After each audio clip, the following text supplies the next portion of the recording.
우리 옆에 분하고 다시 한번 인사할까요? 사랑합니다. 축복합니다. 여러분, 우리 모두 언제나 서로 사랑하고 언제나 서로 축복하는 우리 교회 교인들이 될 수 있게 되기를 간절히 축원합니다. 아멘. 제가 오래전에 들었던 우리 한 성도님의 간증이 있습니다. 참 귀하고 은혜로워서 제가 자꾸 그 간증을 생각합니다.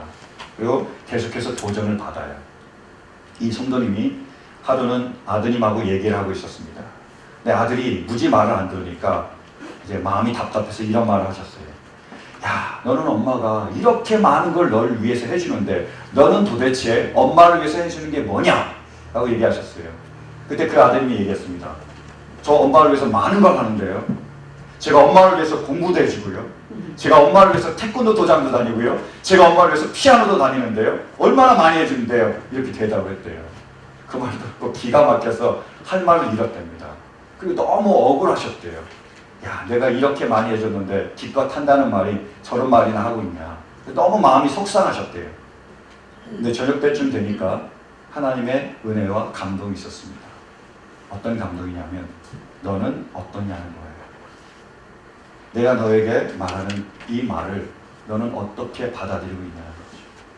내가 너에게 섬기라고 얘기했는데, 내가 너에게 나누라고 얘기했는데, 내가 너에게 다른 사람을 사랑하라고 했는데 너는 그 모든 걸 하면서 나를 위해서 해주는 것처럼 여기고 있지 않냐는 거죠. 공부해주는 것처럼, 피아노학원 다녀주는 것처럼, 태권도장 다녀주는 것처럼, 나를 위해서 너희가 섬겨주는 것처럼, 나눠주는 것처럼, 사랑하는 것처럼 여기고 있는 것은 아니냐. 이런 감동이 왔대요. 회개하셨답니다. 주님 죄송합니다.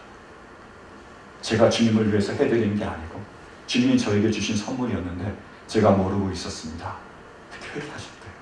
굉장히 감동이 됐습니다. 여러분, 하나님께서 우리에게 말씀하십니다. 이 말씀은요, 우리를 위한 것입니다. 이 말씀은 하나님의 선물입니다. 하나님의 말씀은 진리이며 하나님의 말씀은 생명이며 하나님의 말씀은 축복입니다. 사랑하는 성도 여러분, 하나님의 모든 말씀이 진리임을 믿으십니까? 아멘. 이 모든 말씀이 우리의 생명 되심을 믿으십니까? 아멘. 이 말씀이 우리에게 축복이심을 믿으십니까? 믿는다면 이제 우리가 그 말씀대로 순종하기 원합니다. 오늘 우리에게 주신 이 말씀 아멘을 받고 순종할 수 있는 우리 모두가 되시기를 간절히 축원합니다. 살아계신 하나님께서 오늘 우리에게 하신 말씀이 무엇입니까? 말씀 보실까요? 1절 말씀입니다. 1절에 시작. 그러므로 남을 심판하는 사람이여 그대가 누구이든지 죄가 없다고 변명할 수 없습니다. 그대는 남을 심판하는 일로 결국 자기를 정죄하는 셈입니다. 남을 심판하는 그대도 똑같은 일을 하고 있기 때문입니다. 아멘. 살아가신 하나님께서, 우리의 모든 것을 다 아시는 하나님께서 지금 우리에게 말씀하고 계십니다. 남을 판단하지 마라. 왜요? 우리도 그들과 똑같기 때문입니다. 우리가 아셔야 될 것은 평가와 판단은 다릅니다. 우리가 평가와 판단을 혼동해서는 안 됩니다. 평가는 뭐지요? 평가는요, 일을 구분하는 겁니다. 일을 잘했는지 아니면 일을 잘못했는지, 일을 옳게 했는지 일을 그르쳤는지, 이 모든 것, 일을 판단하는 것이 바로 평가예요. 평가는요, 정직해야 됩니다. 똑바로 얘기해 줘야 돼요. 그래야 우리가 더 나아질 수 있습니다. 그래도 우리가 더 앞으로 나아갈 수 있다는 거예요. 잘했는데 잘했다고 얘기해 줘야 되고요. 잘못했는데도 잘했다고 얘기해 주면 안 됩니다. 옳을 때는 옳다고 얘기해 줘야 되지만, 그런데 잘못 가고 있는데 옳게 가고 있다고 얘기해서는 안 됩니다. 평가는 정확하게, 그리고 평가는 정직하게, 때로는 아프더라도 솔직하게 얘기를 해줘야 됩니다. 그게 평가예요. 근데요, 판단은 다릅니다. 판단이란 일을 구분하는 것이 아니라 사람을 구분하는 거예요. 판단을 원어로 살펴보면 크리노입니다. 크리노의 뜻은요, 나누다, 분리하다의 뜻을 가지고 있어요. 그리고 정죄라는, 판단에서 나오는 정죄는 원어로 살펴보면 카타크리노입니다. 카타는요, 강조형이에요. 그러니까 정죄란 말이 무슨 말이죠? 심하게 나누다, 완전히 나누다, 이게 정죄입니다. 주님은 우리가 나누길 원하지 않으십니다. 너와 나를 나누길 원하지 않으세요. 판단은 뭐죠? 너와 나를 나눠버린 겁니다. 그래서 너는 뭐죠? 죄인. 나는요? 의인. 이게 판단이라는 거예요. 하나님은 우리가 단절되길 원하지 않으십니다. 우리가 나누기를 원하지 않으세요. 우리가 판단하기를 원하지 않으십니다. 요한복음 8장에 보면 가늠한 여인의 이야기가 나옵니다. 우리가 잘 아는 이야기잖아요. 가늠한 여인이 현장에서 잡혔습니다. 그 사람들이 그 가늠한 여인을 예수님 앞으로 끌어왔어요. 그리고 예수님께 묻습니다. 선생님, 모세의 율법에는 이러한 여자를 돌로 쳐 죽이라고 얘기했습니다. 선생님은 뭐라고 말씀하시겠습니까? 질문이요. 예수님은 뭐라고 말씀하셨죠? 가늠한 여인을 돌로 치라고 하셨습니까? 치지 말라고 하셨습니까? 답이 뭐죠? 돌로 치라고 하셨습니다. 우리 요한복음 8장 7절 말씀 보실까요? 시작. 그들이 다그쳐 물으니 예수께서 몸을 일으켜 그들에게 말씀하셨다. 너희 가운데서 죄가 없는 사람이 먼저 이 여자에게 돌을 던져라. 아멘. 돌을 어떻게 하라고요? 던지라고요. 돌로 치라고요. 죄는 죄입니다. 이게 평가예요. 죄를 결코 의라고 얘기해서는 안 돼요. 간음은요 돌로 쳐야 되는 죄입니다. 살인은요 돌로 쳐야 되는 죄입니다. 도둑질도 죄이고요. 동성애도 죄입니다. 그것을 가지고 죄가 아니라고 말해서는 안 됩니다. 그것을 죄가 아닌 것처럼 바꿔서는 안 됩니다. 우리가 만장일치로 투표로 그 죄를 의로 바꿀 수는 없습니다. 하나님의 율법은 1.미력도 더하거나 더할 수 없고 바꿀 수 없습니다. 생명을 다해 이 하나님의 말씀을 지켜야 합니다. 그 말씀을 따라야 합니다. 이것이 평가예요. 죄는 죄입니다. 그러나 주님이 뭐라고 말씀하셨습니까? 누가 돌로 치라고 말씀하셨죠? 죄 없는 자가 돌로 치라고요. 너희가 죄가 없다면 돌로 치라고 말씀하셨습니다. 가늠한 여인을 붙잡아온 그 사람들에게 너희가 이 가늠한 여인이 죄인이라고 생각하느냐? 그럼 돌로 쳐라. 그럼 나도 너희들이 죄인이기 때문에 돌로 치겠다고 말씀하십니다. 너희가 이 여인을 가늠한 여인이라고 죄인이라고 판단하느냐? 너희와 나누느냐? 그렇다면 나도 너희를 나눠서 너희에게 판단하고 너희를 돌로 치겠다고 말씀하십니다.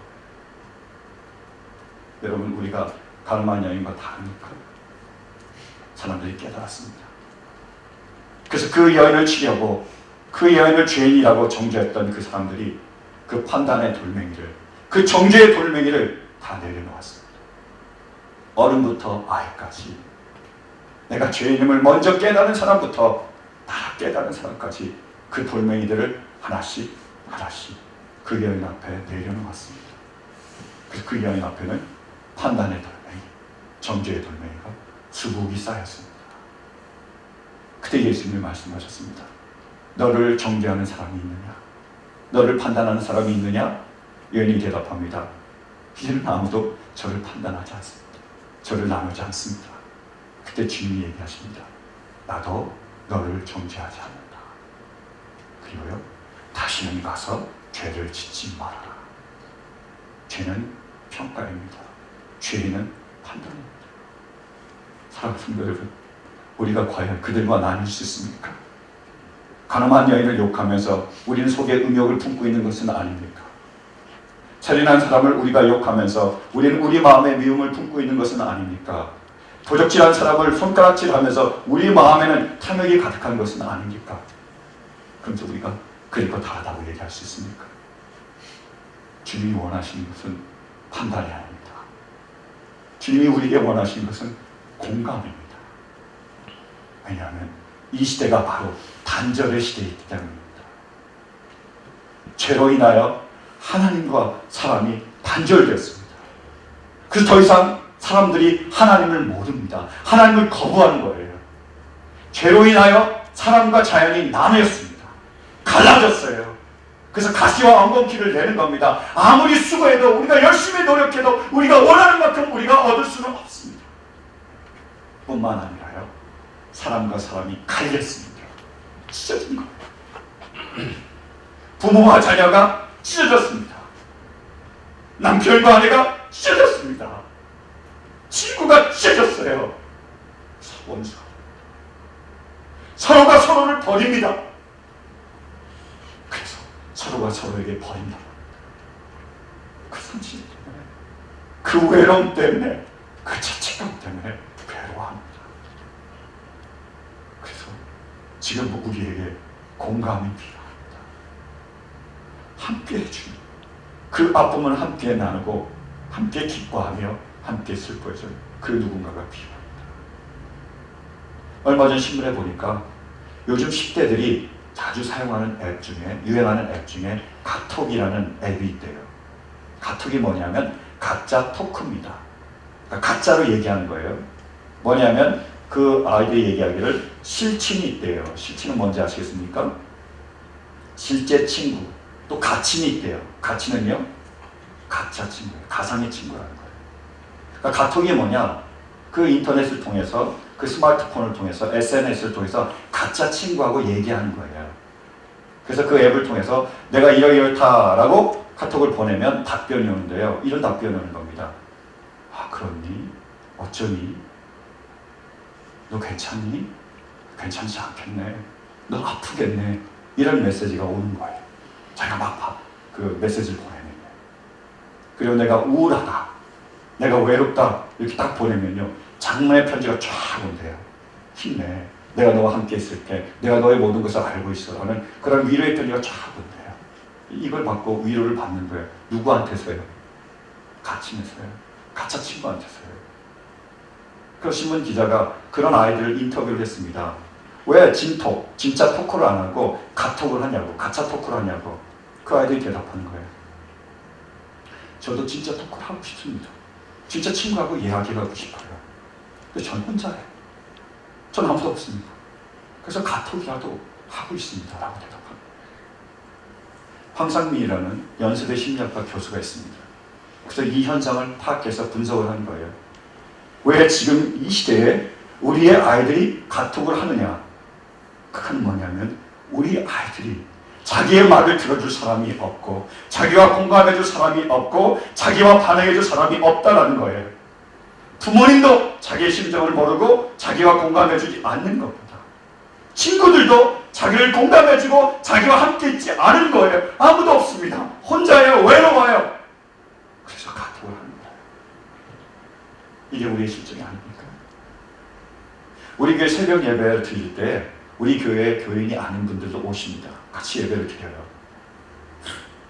근데 지난주 금요일 날 제가 그분들과 같이 버거킹에서 아침 식사를 했습니다. 이런저런 얘기를 나눴어요. 근데 그 중에 한 자매님이 이러시더라고요. 자기가 남편하고 지금 사이가 안 좋대요.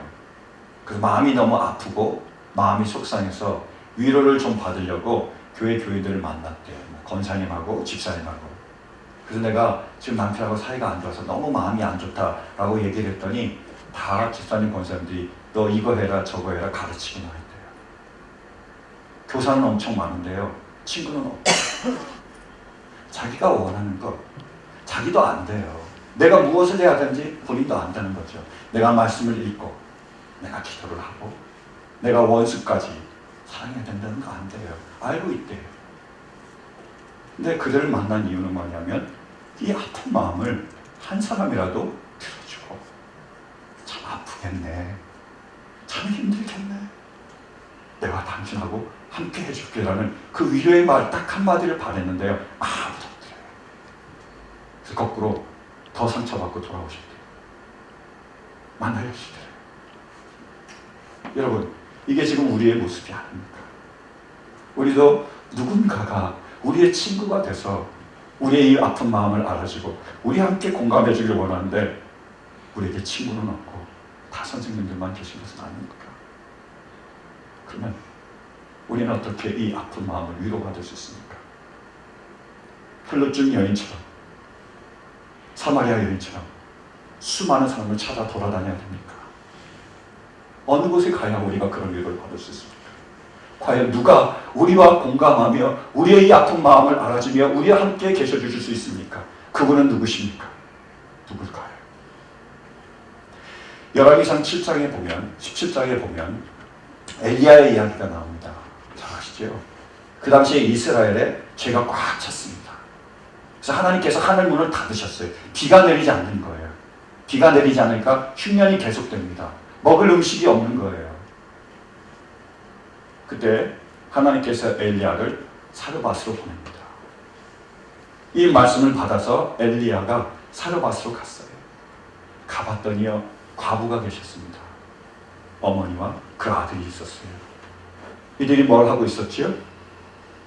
마지막 남은 기름을 짜내고 마지막 남은 밀가루를 모아서 떡을 만들어서 마지막으로 먹고 죽으려고 하고 있었어요. 그때 엘리야가 얘기합니다. 그 떡을 만들어서 나에게 주라. 아니 세상에, 지금 마지막 남은 떡인데 이거 먹고 죽으려고 그러는데 하나님의 사람은 자기에게 달라 그럽니다. 야속해도 이렇게 야속할 수가 있습니까? 너 어떻게 하죠? 선생님, 이거 먹고 죽으나, 한 번 더 먹고 죽으나, 그냥 죽으나 마찬가지라고 생각했을지도 모르겠어요. 틀립니다. 그때 어떤 일이 벌어지죠? 기름의 병이 마르지 않고요, 밀가루의 통이 끊이지 않습니다. 우리가 잘 아는 이야기예요. 근데 그 다음 이야기가 있습니다. 이렇게 은혜를 받은 다음에 이 사르밧 과부가 엘리야를 모셔드립니다. 그래서 집에서 같이 지내게 되는 거예요. 근데 이 사르밧 과부의 주인집 아주머니가 계셨어요. 근데 엘리야가 오고 난 지 얼마 안 돼서 그 주인집 아들이 죽었습니다. 그래서요, 분노한 이 주인 아주머니가 이 엘리야를 찾아왔습니다. 그래서 이렇게 얘기하는 거예요. 하나님의 사람이여, 당신과 나와 무슨 상관이 있습니까? 당신이 나에게 와서 내 죄를 깨닫게 하고 내 아들을 데려가니 어떻게 이런 일을 할 수 있습니까? 하고 하신 거예요. 그러자 엘리야가 그 아들을 달라고 합니다. 그 아들을 데려서 다락방으로 올라가요. 그리고 자기 침대에 누입니다. 그리고 자기가 그 위에 눕습니다. 그 죽은 아들과 자기가 겹쳐지는 거예요. 3번이나요. 그 아이의 눈이 그 엘리야의 눈과 마주칩니다. 그 아이의 입이 엘리야 입과 겹쳐집니다. 그 아이의 손이 엘리야 손과 겹쳐지는 거예요. 그리고요, 그 아이의 죽음이 엘리야의 죽음과 겹쳐집니다. 완전한 공감을 이루는 거예요. 그 다음에 어떤 일이 벌어지죠? 엘리야의 생명이 그 아이에게 전해집니다. 그 아이가 다시 살아나는 거예요. 엘리야가 이 아들과 완전히 공감을 이룬 이 사건이 바로 예수 그리스도께서 우리를 통하여 이루실 그 일들의 예표입니다. 엘리야가 그 죽은 아들과 완전히 하나 된 것처럼 예수님께서 이 땅에 오셔서 죄인인 우리와 완전히 하나가 되셨습니다. 출애굽기에 보면 하나님께서 고통받는 노예 생활에 있었던 이스라엘 백성들 다 이끌어내십니다. 그들을 광야로 이끌어내셔서 그 노예 생활에서 구속하셨어요. 근데 문제는 뭐냐면 이들이 광야로 나왔는데도 불구하고 아직까지 이집트에 매여 있습니다. 첫 번째로요, 그들은 육신의 정욕에 아직까지 매여 있는 거예요. 그 이집트에서 먹던 떡, 그 이집트에서 먹던 고기 계속 그리워요. 그래서 뭐라 그러죠? 떡 주십시오. 떡 주니까요. 고기 주십시오. 고기 주니까요. 물 주십시오. 계속 육신의 정욕 앞에 매여 있습니다. 결국 그 육신의 정욕에 굴복하고 맙니다.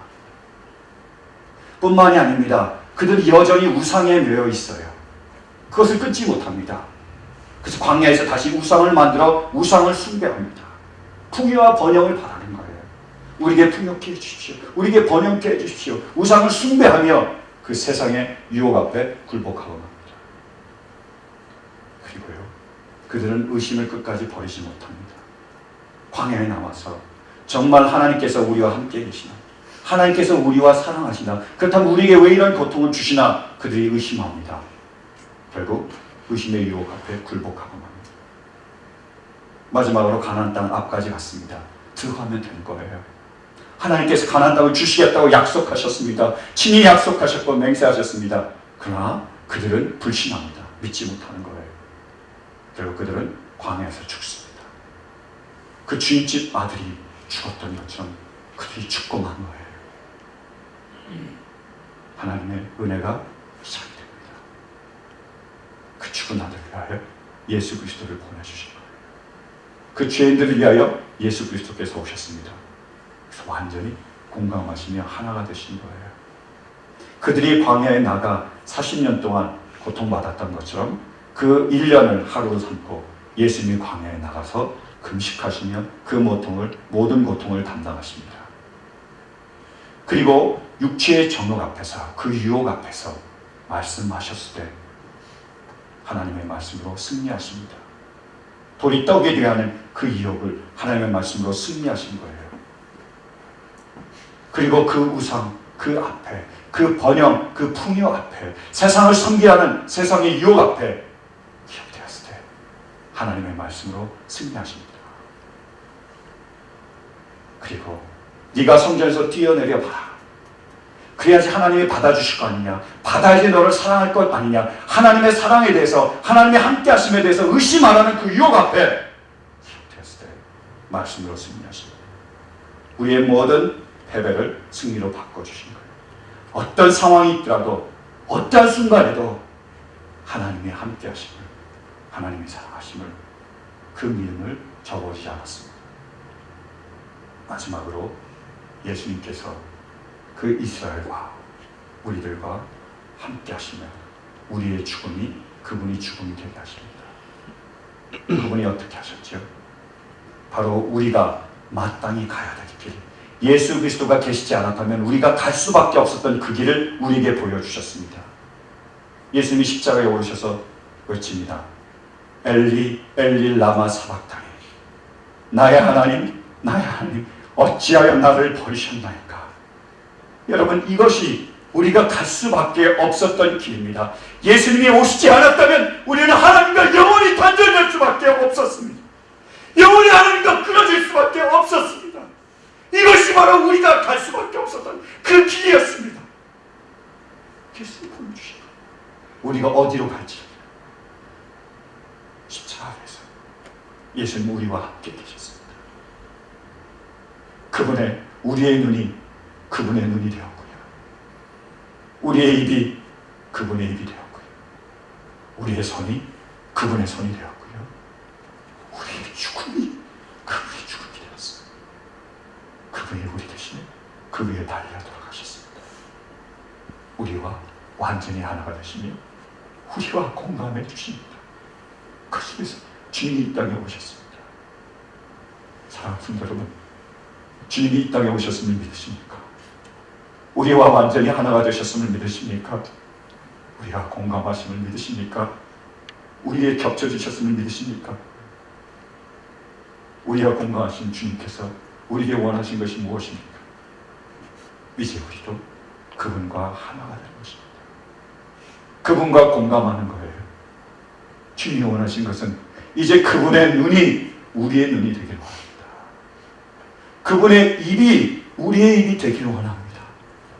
그분의 손이 우리의 손이 되기를 원하세요. 그분의 죽음이 우리의 죽음이 되기를 원합니다. 그때 예수님의 생명이 우리의 생명이 됩니다. 그때 우리가 죽음에서 다시 일어납니다. 그때 우리가 하늘로 올림을 받습니다. 하나님 나라에서 하나님이 주시는 그 기쁨과 평안을, 그 천국의 기쁨과 평안을 누리게 됩니다. 주님은 우리와 함께 하시기를 원합니다. 우리와 일치되기를 원하십니다. 사랑하는 성도 여러분, 우리 교회는 하나님의 교회입니다. 하나님의 교회는 하나님의 말씀대로 순종하는 사람들이 모여 정말로 하나님의 말씀대로 순종하는 공동체입니다. 우리는 하나님 교회의 자랑스러운 일원들입니다. 그러기에 우리는 집에서 하나님 말씀대로 순종합니다. 그러기에 우리는 직장에 나가가 거기에서 하나님 말씀대로 순종합니다. 그래서 우리는 혼자 있을 때도 하나님의 말씀대로 순종합니다. 왜요? 그때 주님과 함께 되기 때문입니다. 여러분, 주님과 우리가 함께 될 수 있는, 공감할 수 있는 방법이 뭐죠? 바로 말씀과 우리가 하나가 되는 것입니다. 주님이 어떤 분이십니까? 말씀이 육신이 되신 분이에요. 그분은 이 땅에 와서 말씀대로 사셨습니다. 이제 우리가 그분을 따르기를 원합니다. 하나님의 말씀이 우리 삶이 될 때, 그 말씀이 우리가 될 때 우리는 예수님과 하나 될 수 있습니다. 예수님과 동감할 수 있습니다. 예수를 통하여 우리는 새 생명을 누리며 새롭게 살아갈 수 있습니다. 이것이 주님이 우리에게 오신 이유입니다. 그리고 이것이 우리를 통하여 주님께서 이루신 구원입니다. 사랑하는 성도 여러분, 이제 우리 모두가 말씀과 하나 될 수 있길 간절히 바랍니다. 주님과 하나 될 수 있게 되길 간절히 바랍니다. 우리의 눈이 주님의 눈이 될 수 있길 바랍니다. 주님이 보시는 그 하나님의 나라를 볼 수 있는 은혜가 우리 가운데 있을 수 있길 간절히 축원합니다. 우리의 입이 하나님의 입이 될 수 있기를 간절히 바랍니다. 그래서 하나님의 복음, 회개하라 천국이 가까웠느니라 하신 이 하나님의 말씀을 전하는 우리 모두가 될 수 있기를 간절히 바랍니다. 주님의 손이 우리의 손이 될 수 있기를 간절히 바랍니다. 주님이 하나님의 나라를 위하여 섬기며 봉사하듯이 우리도 이제 주님을 섬기며 주님이 사랑하는 영혼들을 섬기며 봉사할 수 있게 되길 간절히 바랍니다. 그때 주님의 생명이 우리의 생명이 될 것입니다. 우리가 하나님이 약속하신 그 천국의 기쁨과 평안을 누리게 될 것입니다. 그때 우리는 그리스도인의 칭함을 받게 될 것입니다. 우리의 교회가 하나님의 교회가 될 줄로 믿습니다. 사랑하는 여러분, 주님은 죽기까지 우리와 공감해 주셨습니다. 이제 우리도 죽기까지 주님과 공감할 수 있게 되기를 간절히 바랍니다. 우리 마지막으로 말씀 한번 보실까요? 로마서 8장 29절입니다. 함께 봉독하겠습니다. 시작. 하나님께서는 미리 하신 사람들을 택하셔서 자기 아들의 형상과 같은 모습이 되도록 미리 정하셨으니 이것은 그 아들이 많은 형제 가운데서 맏아들이 되게 하시려는 것입니다. 한 번 더 봉독하겠습니다. 시작. 하나님께서는 미리 아신 사람들을 택하셔서 자기 아들의 형상과 같은 모습이 되도록 미리 정하셨으니 이것은 그 아들이 많은 형제 가운데서 맏아들이 되게 하시려는 것입니다. 아멘. 여러분, 우리는 주님과 공감하기 원합니다. 주님을 따라가기 원합니다. 근데 쉽지 않아요. 집에서 하나님의 말씀대로 순종하는 거 쉽지 않습니다.